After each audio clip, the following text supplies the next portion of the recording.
Hello everyone, my name is Puja और आज की इस वीडियो में मैं बात करूंगी बच्चों के मेमोरी पावर के बारे में। जल्दी से वीडियो स्टार्ट करते हैं। हर बच्चे की मेमोरी पावर अलग अलग होती है। कई बच्चे ऐसे हैं जो बहुत तेज होते हैं, किसी भी चीज़ को अगर एक बार देख लेते हैं, एक बार पढ़ लेते हैं तो कई दिनों तक उन्हें याद रह जाता है। लेकिन कई ऐसे बच्चे भी होते हैं जो पढ़ाई के मामले में बहुत कमज़ोर होते हैं। उन्हें कोई भी चीज़ अगर याद करा दिया जाए तो हाफ एन आवर में भी भूल जाते हैं, नेक्स्ट डे भी उन्हें याद नहीं रह पाता है। लेकिन यहाँ पे पेरेंट्स की प्रॉब्लम बढ़ जाती है। पेरेंट्स अपने बच्चे को बहुत अच्छे से पढ़ाते हैं, लेकिन अगर बच्चा थोड़ी देर में भूल जाता है तो ऐसे में पेरेंट्स को भी गुस्सा आने लगता है, अंदर से उन्हें भी इरिटेशन होने लगता है कि चाहे कितना भी पढ़ाऊं, कितना भी रटवाऊं, ये भूल ही जाता है। तो वहाँ पे पेरेंट्स को बहुत ज़्यादा गुस्सा आने लगता है और पेरेंट्स जो है बच्चों की पिटाई भी करने लगते हैं। लेकिन यहाँ पे गलती किसी की भी नहीं है, ना पेरेंट्स की गलती होती है ना बच्चों की गलती होती है, क्योंकि हर पर्सन का अलग अलग मेमोरी पावर होता है। हर पर्सन के अलग अलग स्ट्रेंथ होते हैं मेमोरी के। किसी को बहुत जल्दी याद हो जाता है, किसी को बहुत टाइम लगता है याद करने में। लेकिन इसमें भी बहुत अलग तरीके के बच्चे होते हैं जो बहुत टाइम लगाते हैं, उन्हें बहुत दिनों तक याद रह पाता है। तो हर तरीके के बच्चे होते हैं। एक्सपर्ट की माने अगर वैसे बच्चे जिनकी मेमोरी शॉर्ट टर्म मेमोरी है, जिनको बहुत जल्दी भूल जाते हैं, तो उनकी मेमोरी को भी लॉन्ग लास्टिंग किया जा सकता है। तो आज इस वीडियो में इसी टॉपिक पे बात करेंगे कि आप अपने बच्चे को शॉर्ट टर्म मेमोरी को लॉन्ग टर्म कैसे बना सकते हैं। अगर आपका बच्चा भी याद कराया हुआ भूल जाता है तो वीडियो लास्ट तक ज़रूर देखिए। नंबर 1, रिवीजन जरूर कराएं। हम सभी जानते हैं कि कबीर का एक दोहा है, करत करत अभ्यास, तो उसको हम अप्लाई नहीं करते हैं। मीन्स उस दोहे में कहा गया है कि अगर किसी भी काम को बार बार किया जाए तो वो आपके मेमोरी में जाके फीड हो जाता है। तो बच्चों के केसेस में भी यही करना है। बच्चे को अगर आज आप स्टडी करा रहे हैं तो उसको कल रिवीजन जरूर कराइए। बच्चे को याद रहे ना रहे, लेकिन आपको उसको रिवीजन जरूर कराना है, क्योंकि बच्चे को सिर्फ पढ़ाना और समझाना ही काफ़ी नहीं होता है। पुरानी बातों को उसको रिवाइज भी करवाना इम्पॉर्टेंट है।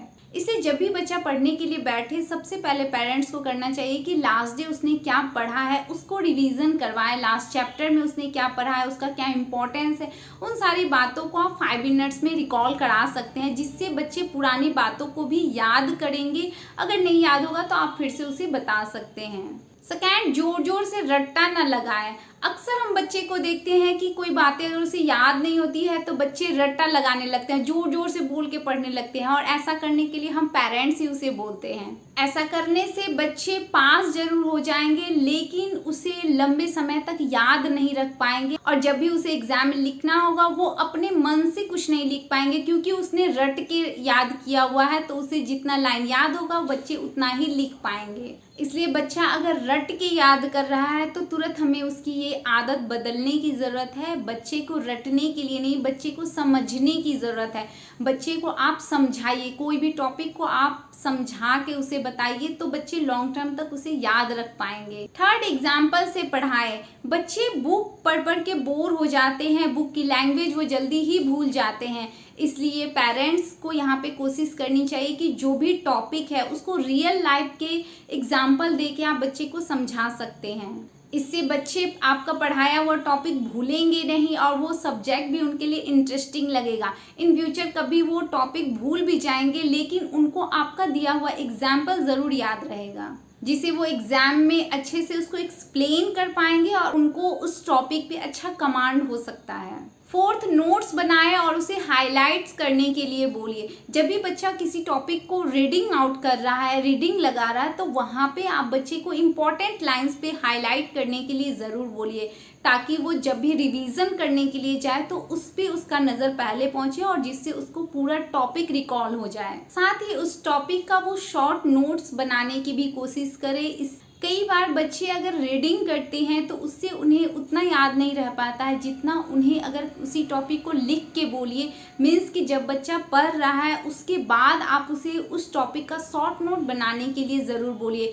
इससे बच्चा जब भी वो उसको याद करना हो वो शॉर्ट नोट पढ़ेगा और उसे प्रीवियस पूरी बातें रिकॉल हो जाएगी। कई बार बच्चे अपना पढ़ा हुआ भूल सकते हैं, लेकिन उनके द्वारा बनाया गया शॉर्ट नोट्स उन्हें हमेशा याद रहेगा, क्योंकि वो शॉर्ट नोट वो पढ़ने के बाद बनाएंगे, अपने लैंग्वेज में बनाएंगे, जो उनको कभी भूलने नहीं देगा। 5th, ब्रेक जरूर ले बच्चा। अगर किसी काम को अगर आप कंटिन्यूअस करते हैं तो ब्रेन भी सुस्त होने लगता है। बच्चों के साथ भी बिल्कुल ऐसा ही होता है। अगर बच्चा बिना हिले कंटिन्यूअस एक ही फोकस में, एक ही गेस्चर पोस्चर में अगर वो पढ़ाई कर रहा है तो उनका ब्रेन भी धीरे धीरे सुस्त होने लगता है। जैसे पढ़ने में उन्हें मन नहीं लगेगा, बॉडी पेन होने लगता है, या कई बच्चों को भूख लगने लगती है और बच्चे को समझ नहीं आता है, कंसंट्रेशन उनका खत्म होने लगता है, किसी काम पे वो फोकस फिर नहीं कर पाएंगे। इसलिए बच्चे का जब भी 1 आवर कंप्लीट हो जाए, आप उसे एटलीस्ट 5 मिनट्स का ब्रेक ज़रूर लेने के लिए बोलिए, या फिर कोई नया चैप्टर स्टार्ट कर रहे हैं या कोई नया सब्जेक्ट स्टार्ट कर रहे हैं पढ़ने का, तो वहाँ पे उसे ब्रेक लेने के लिए ज़रूर बोलिए। वीडियो के लास्ट में सिंपली मैं यही बताना चाहूँगी कि सब बच्चा पढ़ाई में तेज हो ऐसा ज़रूरी नहीं है, लेकिन अगर बच्चा कमज़ोर है तो इसमें कुछ गलती हम पेरेंट्स की भी होती है कि हम अपने बच्चों पे ध्यान नहीं दे पाते हैं। बच्चों के साथ हमारा इमोशनल कनेक्शन हो, इसके लिए भी हमें काम करने की ज़रूरत है। तभी बच्चा अपना प्रॉब्लम अपने पेरेंट्स के साथ शेयर कर पाएंगे कि उन्हें पढ़ाई में क्या प्रॉब्लम हो रही है, कोई एक टॉपिक है जो उन्हें समझ में नहीं आ रहा है, तो उस प्रॉब्लम का सॉल्यूशन अगर हम पेरेंट्स देंगे तो बच्चे को भी अच्छा लगेगा, और बच्चे को भी लगेगा कि अगर कोई सी प्रॉब्लम का सॉल्यूशन नहीं है तो अपने पेरेंट्स को बताएंगे, वहाँ से सॉल्यूशन मिल सकता है। तो पढ़ाई के बहुत सारे टिप्स है, बहुत सारे तरीके हैं। ये सिंपल टिप्स जो है ये मैं अपने स्टडी के टाइम में यूज़ करती थी। सो आज के वीडियो में इतना ही। नेक्स्ट टाइम मैं किसी और टॉपिक पे वीडियो बनाऊंगी। सो आप मेरे साथ शेयर कर सकते हैं कि आपके पास कौन कौन सा ऐसा ऑप्शन है जिससे आप अपने बच्चे की मेमोरी पावर को स्ट्रॉन्ग कर सकते हैं। सो मिलती हूँ फिर नेक्स्ट वीडियो में, तब तक के लिए बाय बाय।